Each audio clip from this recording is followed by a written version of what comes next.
Hi, Susan. Hi, Ken. Great to see you. Good to see you again. And yeah, real pleasure to be here to talk to you about the guitar and your life with the instrument and music. Could you tell us a bit about your early years with the guitar and what attracted you to the instrument? Well, we're talking decades ago, Ken. Yep. Do you realise? I thought we might be. And my father was a musician, a double bass player actually, but also a guitar maker. So music was there in the family. So I started off learning a flute when I was really young, and then somehow I was directed towards the guitar, and it was my father's friend who was a jazz musician, Don Shade. Okay. Very good musician who just died recently actually. And so I started learning classical guitar from him, which was sort of unheard of, and he wasn't super skilled at it, but I thought he was. And he used to play a Granados dance to me on the guitar every time I had a lesson, because that's how I sort of enjoyed the lesson. Yeah. And then he had odd bits and pieces of Carcassi, and we learnt, the studio we were in wasn't a studio, it was a lounge room, and then it was an artist's place in Malvern, and we shifted from one place to another, which I thought was amazing. Yeah, wow. So I really enjoyed the lessons, and I was very disappointed when he said to me, "Oh, my sister-in-law has come back from London, Sadie, and she's a proper teacher, and so I'm sending you to her." I was horrified, but I had about 3 years with him. Okay. I really enjoyed it. Yeah. But it was probably my father, the instigator, and also always I was in love with the music, but we had music at home all the time. Yep.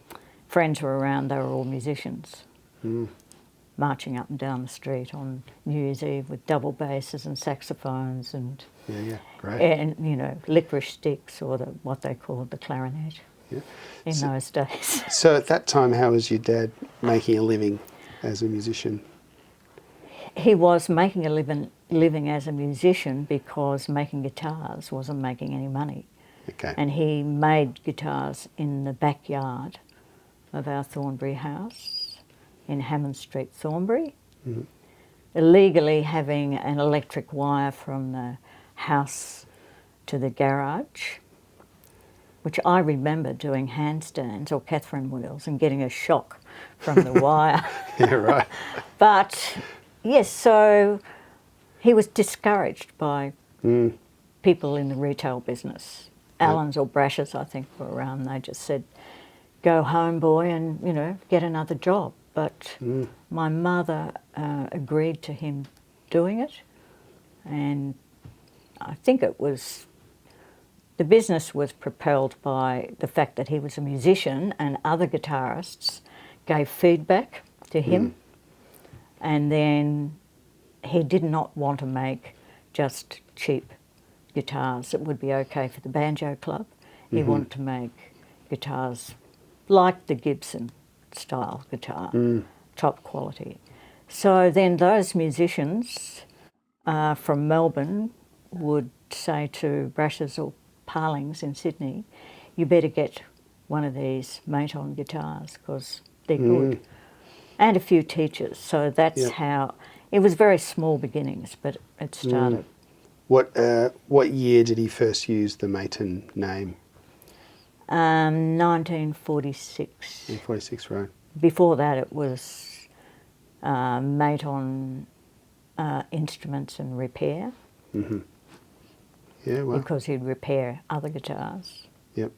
And so what sort of styles of music was he playing around this time? Jazz. Jazz. Yep. Yeah. Because often you hear about advertisements for guitar, say in the 30s and 40s, for Spanish or Hawaiian styles that were commonly taught and played. So he would have been across those as well, I guess, as a player.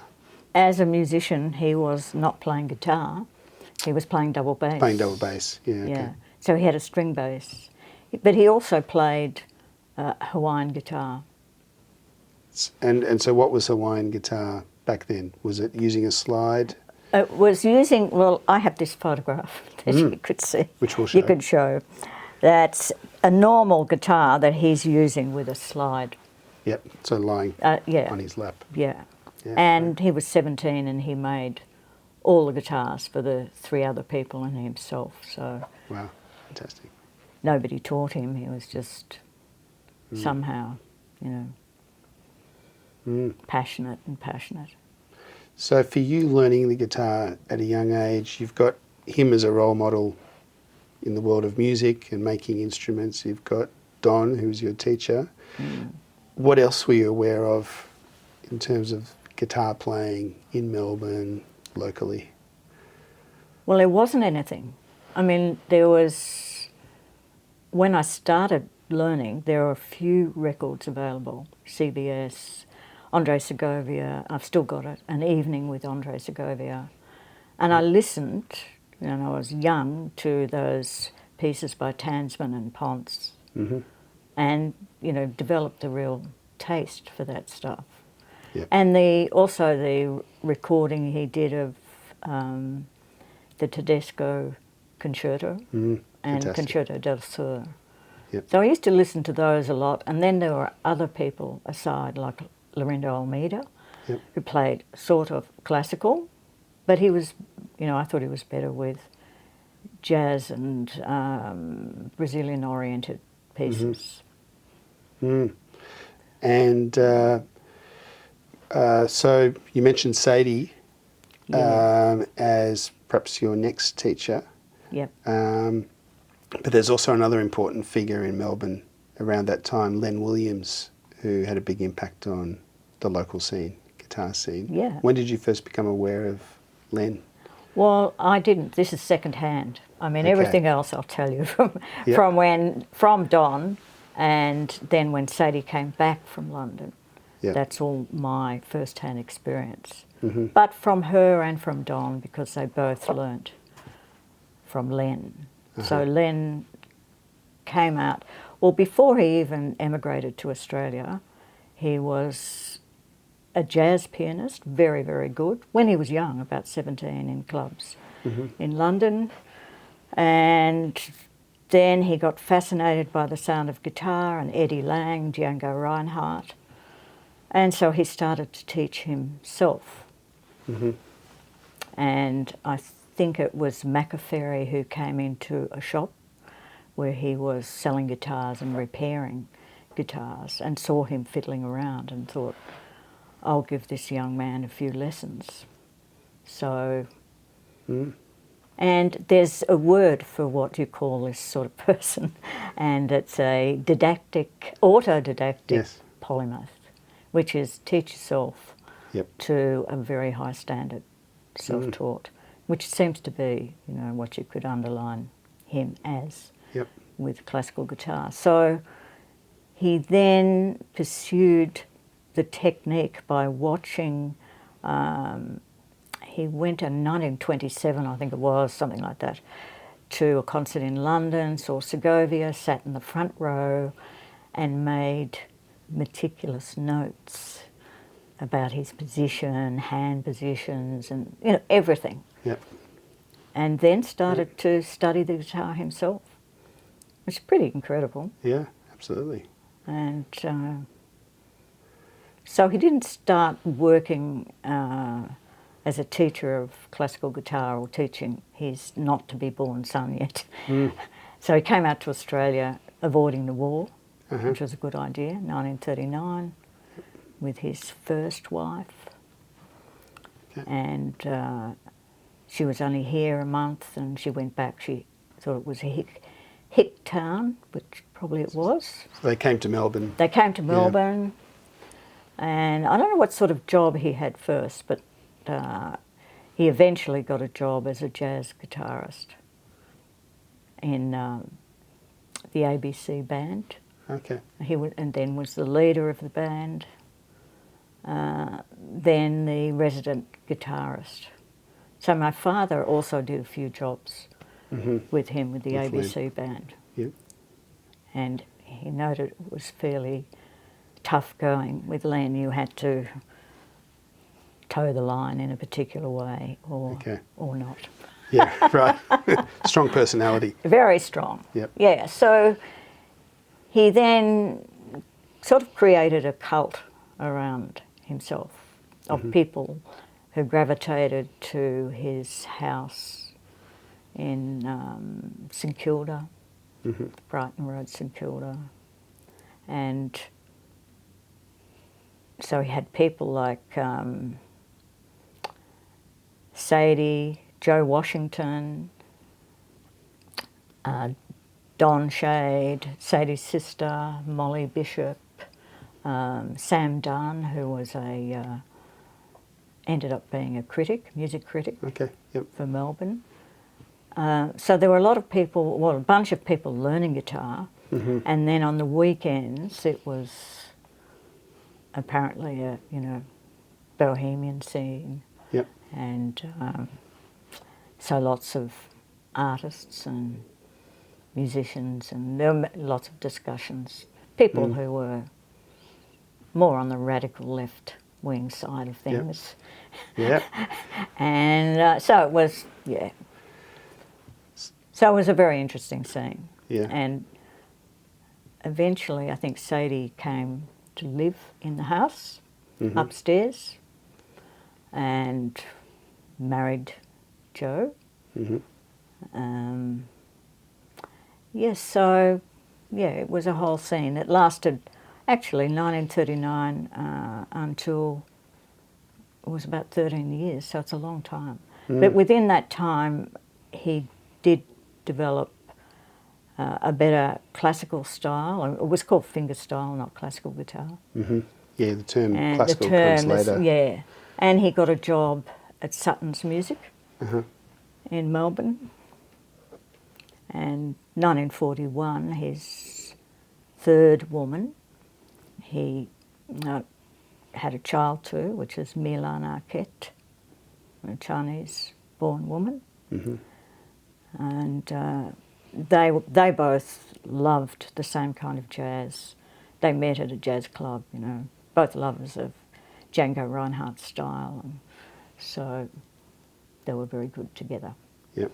And then, of course, Len pursued teaching his son when he was about 5 years old, because my parents, or my mother told me that he came round to Thornbury House, Len with his son, and they were looking at my father making a guitar for him, and they heard John play this little Bach piece perfectly. So At about 5 years old. 5 years old. Wow. Yeah. Fantastic.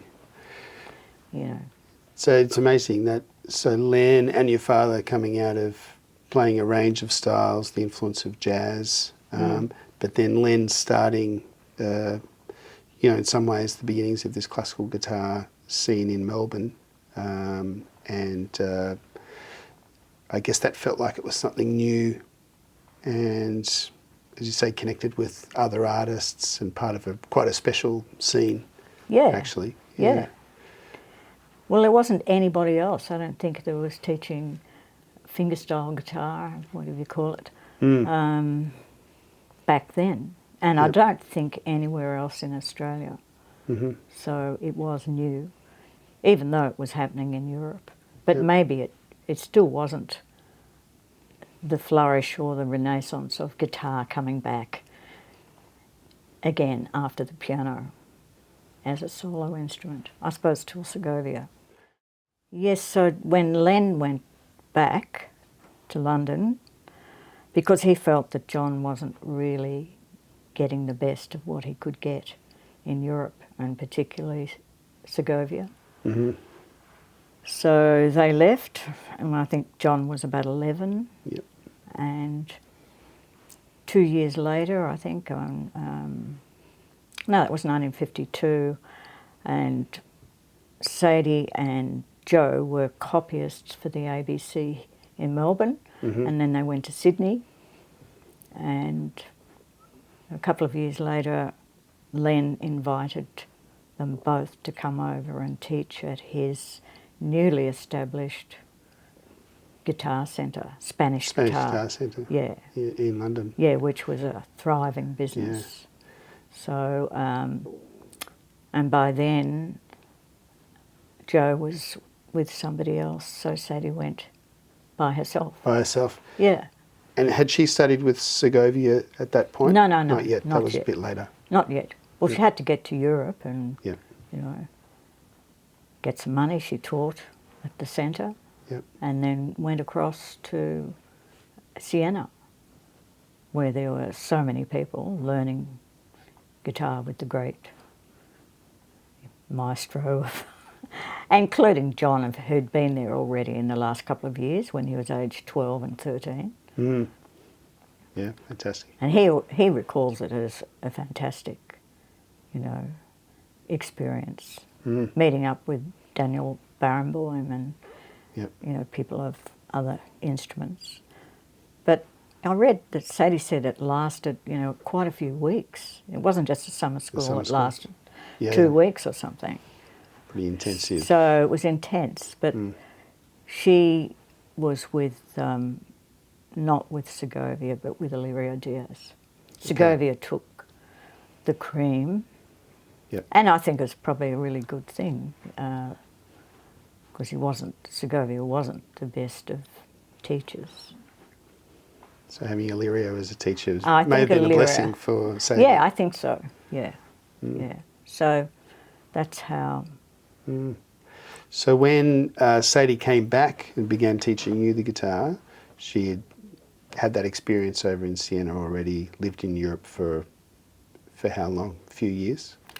Only 4 years. 4 years. Yep. But she had done a lot of teaching and more or less copied the method that Len Williams had produced, which was really just photocopies of what he thought were beginner Carcassi, Giuliani, Robert Devise, but no.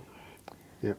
There were huge jumps really between one piece and another, but she also had experience in performing over there with John and Len, and which I didn't realise when I read about. She'd done concerts for the Fretted Instrument Guild. Right. Just in the UK? In the UK. So quite a few concerts. Fantastic. And the teaching thing was a really flourishing business. Yep. Len was a very cunning businessman. And did you know that Princess Margaret asked Len Williams would he come to her establishment Right. and teach her guitar? And did he? No, he refused and said she had to come Right. to the guitar centre. Yeah, wow. Okay, big call. I'd say that's probably typical And of his personality. so when you had lessons with Sadie, what do you remember about the teaching style? I mean, you know, what were the things that she really emphasised in her teaching? Well, first, having gone from Don Yeah. to Sadie, I realised that she had some method, because he didn't have any, Yep. and this was good. Yes. And also she had, well, they weren't concerts, they were like gatherings in the very beginning, just a half a dozen people, Yep. and we'd all play little studies. So that was really, you know, stimulating. Yep. Was good. But later on, I mean, I realised was about rhythm, really. Right. She's very very into the insistent rhythm. on rhythm. Yeah, fantastic. really good rhythm. I wonder if that came from Alirio Diaz. And would have come from Len Williams, I Len think. Williams. Okay.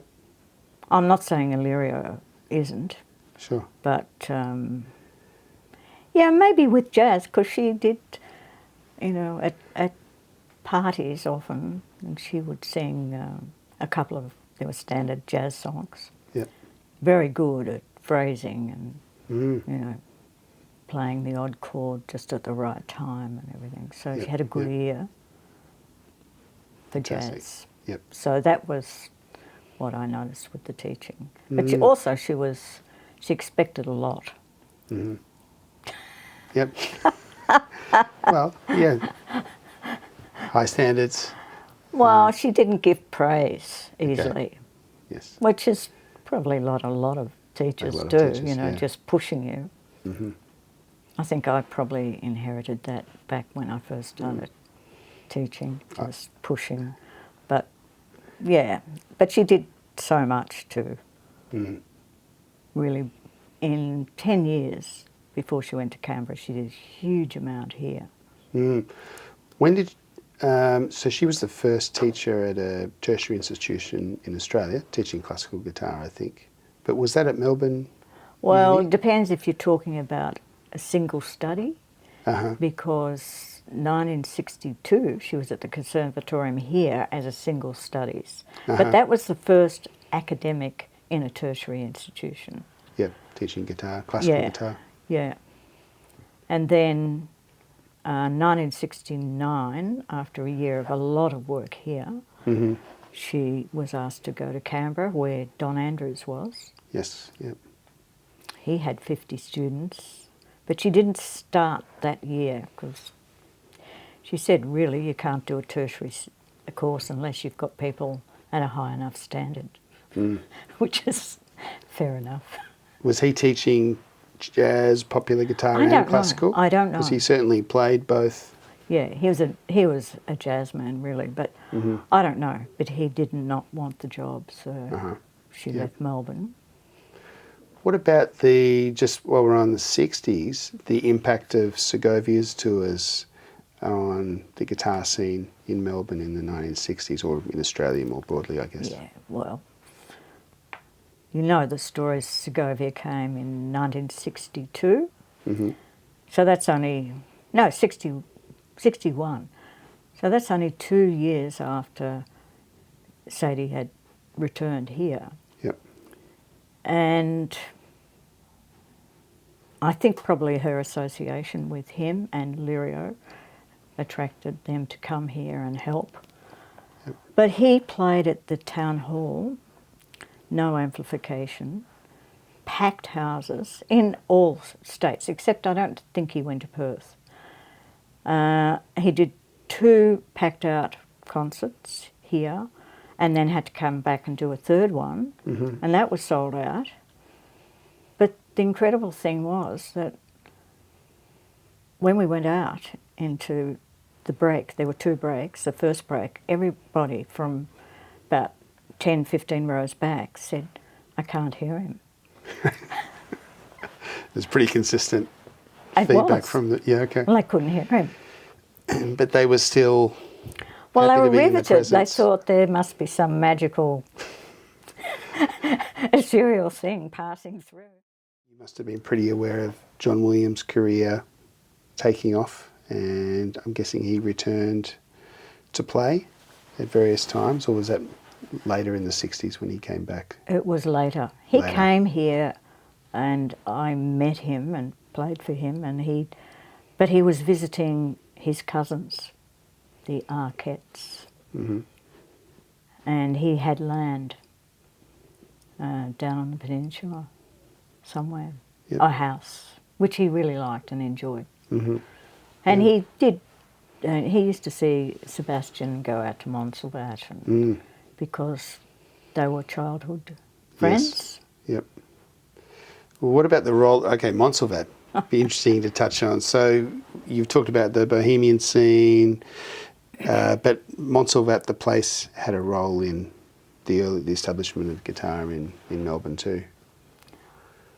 Well, it was only in that it was a place where they could do concerts, which they did in the Great Hall, and that was Len's students plus the boys. So I don't know, I think it must have been Justus Jurgensen who had heard about Len and then wanted to take Sebastian for lessons, and that's how the relationship started. So they were both, sort of gurus in their different rights. Yes. Yeah. But Sebastian, you know, he was, I think, a little older than John's. Than John. Yeah. Okay. John was born in 41, so he'd be about 83 or 4. Mm. And I think Seb a little older. Yep. But yeah, John's career, of course, took off once Segovia signed off, you know, the Prince of Guitar has arrived, and soon his, you know, name will be renowned worldwide, so, which is true. Yep. And, you know, so, yes, but, so there were other things happening at that same time in the 60s, as you said, like the folk boom, which had a happy intersect with nylon string guitar, because quite a few of those people studied for a while anyway, classical guitar, just to help their own style of playing. So Lenore Somerset was one, Glenn Tomasetti, who was renowned as a active anti-Vietnam person, a poet, a singer, who started up Emerald Hill Theatre Sunday afternoons with guitarists, and she also played on television, you know, sort of satirical, political songs. Fantastic. So you taught a few people or you would see students who maybe were folk guitarists who wanted to learn some classical or upskill in that area. Yeah. Well, not even folk people, but maybe the Seeker's guitarist. Yep. And I've forgotten his name. Ken, you'll remember. Is it Bruce? Yes, Bruce Woodley. Bruce Woodley. Yeah. Okay. And the other one was really Keith Podger? No, not him. The other one was Rick Formosa, oh, yeah, who was the original Little River Band. And, I mean, he was incredibly clever. All he wanted to do was not do any of those standard studies. And I think the Leo Brow studies had just been published, and that's what he got into. Great. And then he got in, I don't know what else he was doing, but he was a very smart composer. Yep. I think Don Banks in Sydney, he did a composition course there before travelling to Europe. With Don Banks, right. And also another one I taught for quite a while was John Farrar. Ah, right. Yeah. Who later went to America as That's right. record producer and Olivia Newton-John. Yeah. So those few, you know. But it's interesting, there was a real sort of, a lot of crossover. The guitar was more than ever, or had been up to that point, a way of exploring lots of different styles. And I get the feeling there was, this bit of an explosion of interest in all the different styles you could pick up via the guitar, whether it's, you know, my uncle had a lot of sheet music that I inherited, and he'd have a bit of a Joni Mitchell song, then he'd have a Debussy prelude, and then the Entertainer, an arrangement of that. And it's just very eclectic. But all really satisfying things to play. That's right. Yeah. And people who were starting from scratch in their own style, rather than, well, maybe not with the classical here, it was starting from scratch, but using what was already happening in Europe. But it was starting from, so it was new to everybody's ears. Yeah. But yes, so you had Joni Mitchell and Bob Dylan and all the, you know, the flower people who were trying to start a revolution of their own, and which is fine. I mean, it turned out to be another, you know, another institution of its own. But yes, but the good thing was that, as far as I was concerned, and Sadie, was that with the folk scene, and the anti-Vietnam. We had friends that were already involved, so we got involved in a lot of the concerts, raising money for the, people who wanted to be draft resistors or dodgers. Yes, or Save Our Sons, or Students for the for democracy. So it was a fantastic time. And folk clubs. I mean, I think when I first got my driving licence, I would go every night to this place in Malvern. It was either the Green Man or Riata. Okay. And there were flamenco guitarist Brian Brophy, a Bill de Salle that played Latin American pieces on nylon string guitar, very nice. Mm-hmm. And then had Margaret Roadnight, Martin Wyndham Reed, all these people that, I used to arrive there about 6 o'clock or something, and it looked like they'd just woken up, but but it was great. Fantastic. So that was happening at different places. Yeah. But you could also play. Was a student of mine, John Clark, who had been self-taught from records before, but he was very smart, and so he used to play a lot in these different folk clubs. Yeah, fantastic. And you mentioned before Segovia recording Tansman and Ponce. Yeah. So he was actively getting composers to write for the guitar, creating a new repertoire. What were you aware of in Australia as far as people writing new pieces, or any sort of differences in the way maybe repertoire was evolving for guitar? There was absolutely nothing until Sebastian was teaching a bit. Yep. He was also a journalist, so he'd be swapping one or the other. But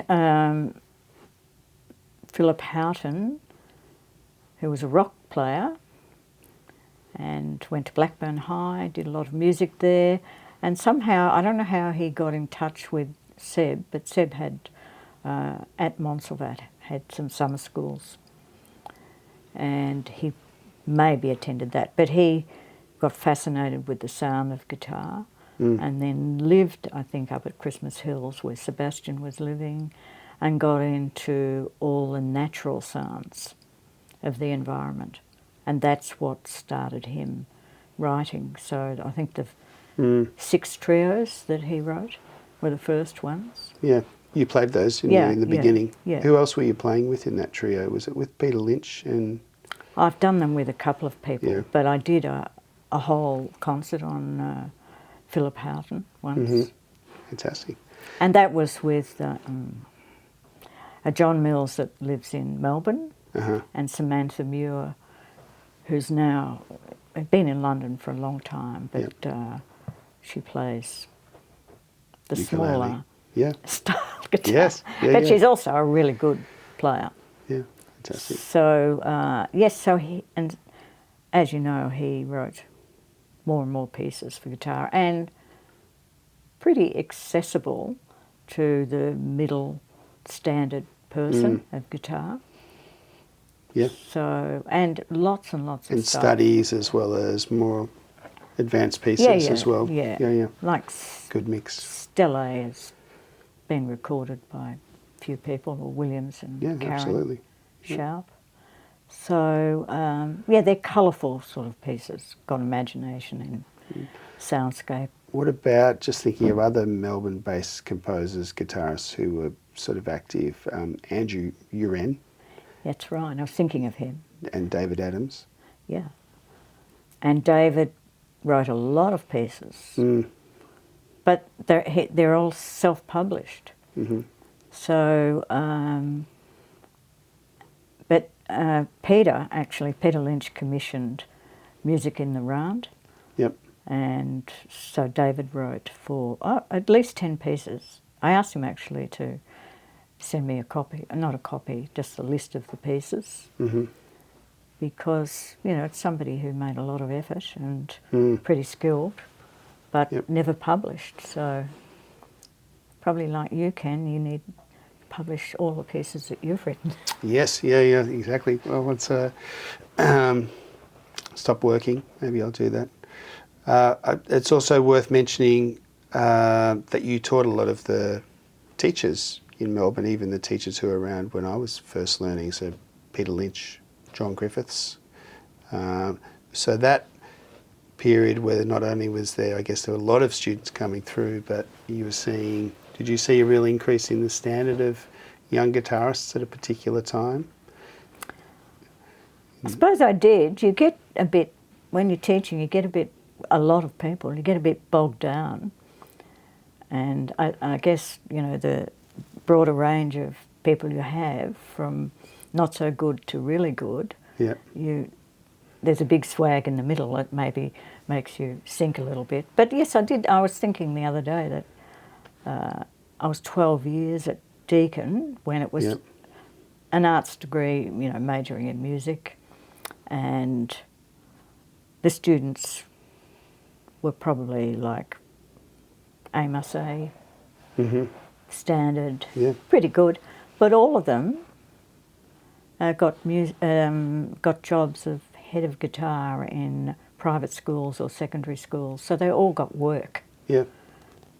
which is something. Yeah, absolutely. Whereas with, you know, solo guitar, as you know, you just Mm-hmm.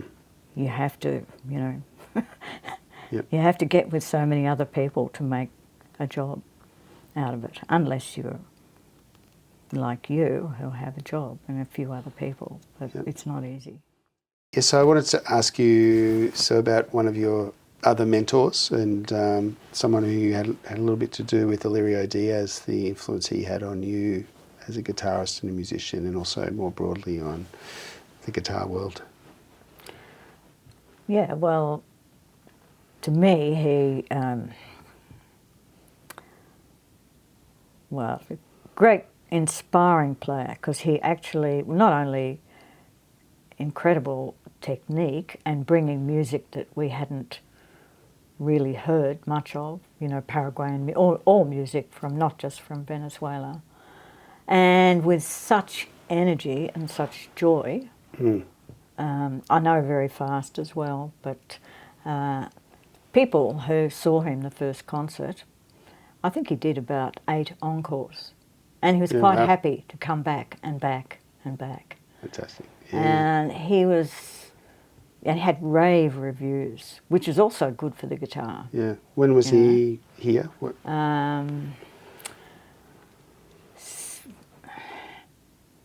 68 and 71, definitely, and I think Yep. 66. Okay. In 71, he did also I organised a masterclass at Monash. You know, there are stacks of students there, and you can see from all around Australia. Mm-hmm.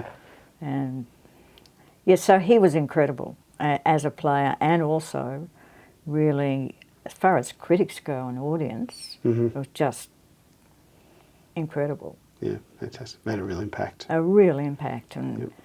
that's why I was happy to go and attend one of his classes in Caracas. Mm-hmm. Fantastic. And I was the only Australian. Yep.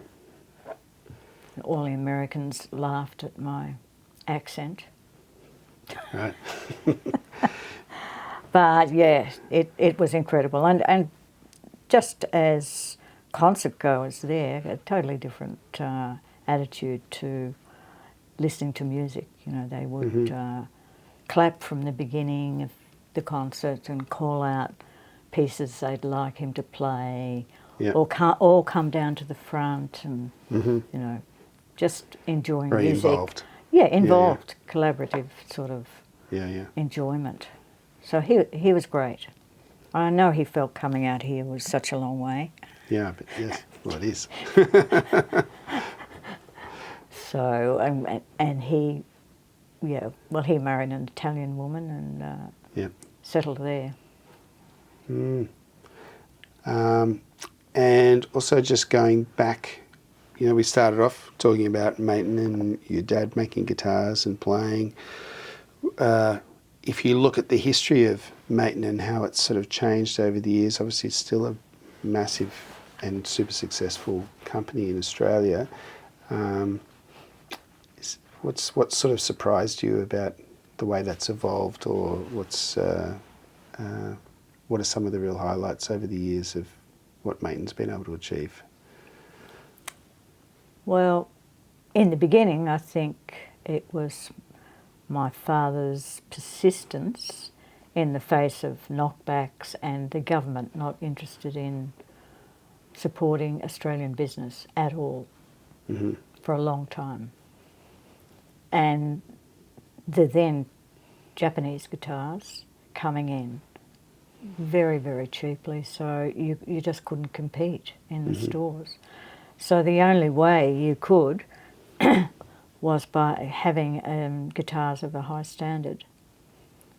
So that, and he kept on experimenting and trying different woods and building new guitars, or a solid body guitar, or the jazz guitars with the F-hole, and so he wasn't limited to just one or two styles. Yep. And I think since he died, my sister and her husband taken it over, and they're not musicians, but my sister is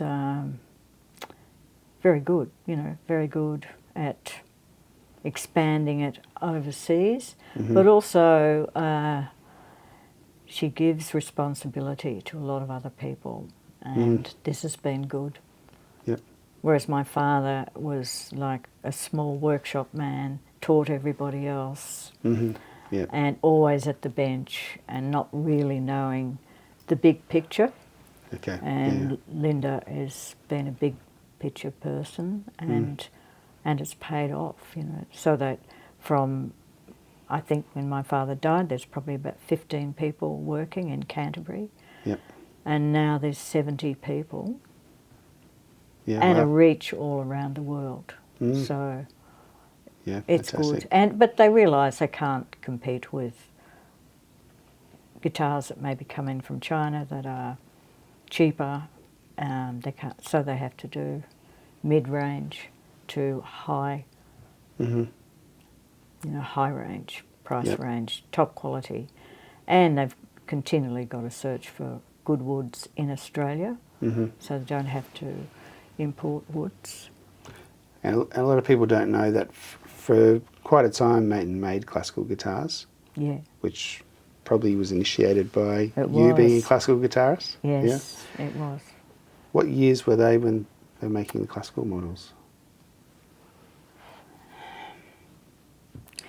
It'd be the 60s. Yeah. And yes, he made a basic model, a C25, a C50 that had rosewood, and then special ones. But it was, a lot of it he had to do himself as far as the good ones. Yeah. And I always used to say to him, don't worry that you can't make the top one, because you're making what most people want, And with classical guitars, it's pretty much a one-man show. It's different, and you have to have an ear for that music, the sound that they want. So, it was a little bit of a problem, but it was okay. It turned out fine. Yep, but they were. I remember playing one. I had one in the 80s, maybe a C50, and they were lovely to play. They were great. Yeah. Really good tertiary student guitars, for sure. Yeah. Well, the one I've got is Brazilian rosewood. It looks incredible, and it's a cedar top, and the bass is huge. Doesn't quite balance enough with the highs. Yeah.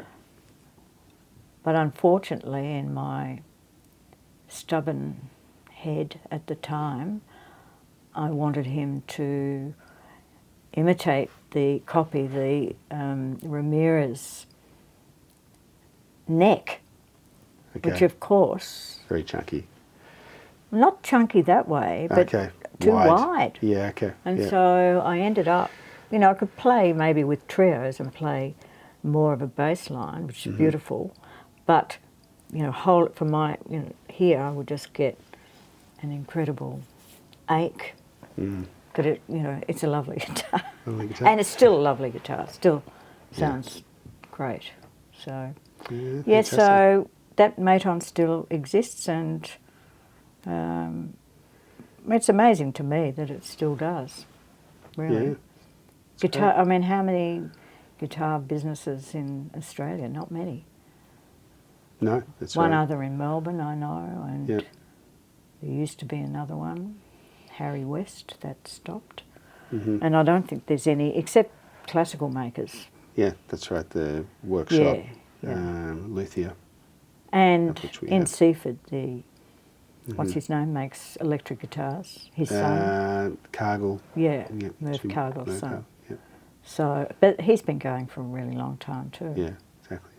So, yeah, it does take a lot of experience. Yeah, absolutely. Yeah, so. Yeah. Well, great. Well, thanks, Susan. It's been great chatting. Great talking to you, Ken, too. Look forward to the next one. Instalment 2. Well, almost to the end of that one.